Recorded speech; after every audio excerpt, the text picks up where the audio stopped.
Chris Yandex, C1 Review, covering Las Vegas and the world. If you haven't already, please hit the subscribe button below and like this video to keep up with everything we have going on here at C1 Review in Las Vegas and beyond. We greatly appreciate it. Well, it's that week.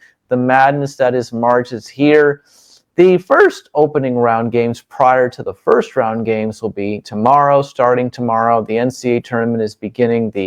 The entrants that get into the field of 64 will be playing in those play-in games starting tomorrow. But here it is. It's Monday evening, March 17th, and wanted to give some thoughts on yesterday's NCAA Tournament bracket. Just to begin, before we get into much of it, I think that a lot of people are surprised that the North Carolina Tar Heels got into the field.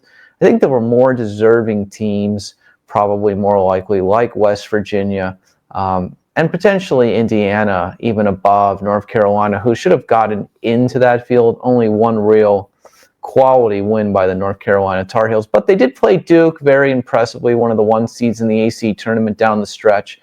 And they had some decent wins. But one can make the argument that North Carolina should not be in this field playing San Diego State in a play-in game. So that's one thing to think about. But let's now talk about the one seeds in this NCAA tournament. Of course, you got Auburn, you got Houston, you got Duke, and then you got the University of Florida, who's down there in that West region. And I really just want to say, I don't think a lot of people are giving Florida very much credit. Not a lot of people are picking Florida to win the national championship. Some are picking them to make the national championship game. But we can begin by just saying, look at Florida's dominance of Alabama in the SEC tournament, and they beat them on the road the week prior. 2 wins over Tennessee, a win over Auburn on the road, wins the SEC tournament, avenges their loss against Missouri as well. I think that it's fair to say that just, the University of Florida can play with anybody in this field, and there's just no denying that they're a powerful team right now, putting up lots of points, really working together and just executing, and really just they will absolutely annihilate you if you let them get the rebound. They can hit the three-pointer, of course, among many other talents. So I think the University of Florida, as crazy as it is as a one seed, are they a dark horse in this field?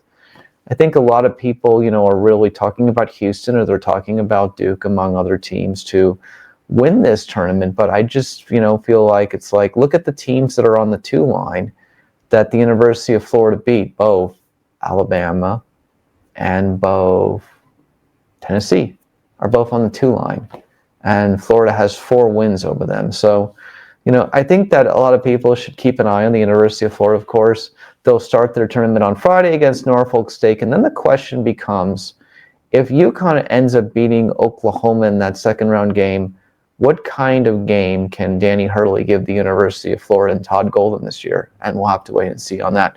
Can the defending national champions give Florida a game? Probably they will, but if Florida's got all the tools that they have, they should make it to the Sweet 16.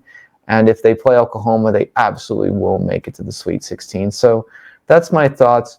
University of Florida can absolutely win this national championship.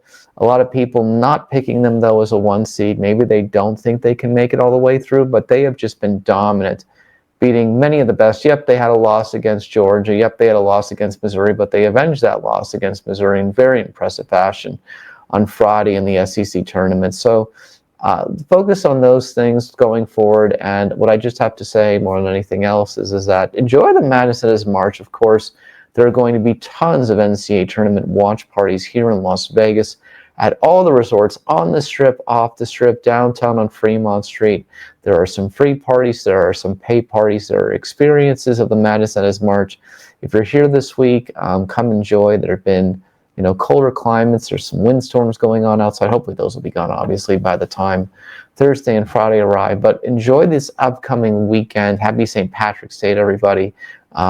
The greatest couple of weeks, or some of them, of Las Vegas college sports in the spring are here in the United States of America. I'm Chris Yandex for C1 Review. If you haven't already, please hit the subscribe button below to keep up with everything we have going on here at C1 Review in Las Vegas and beyond, and I'll see you in the next one.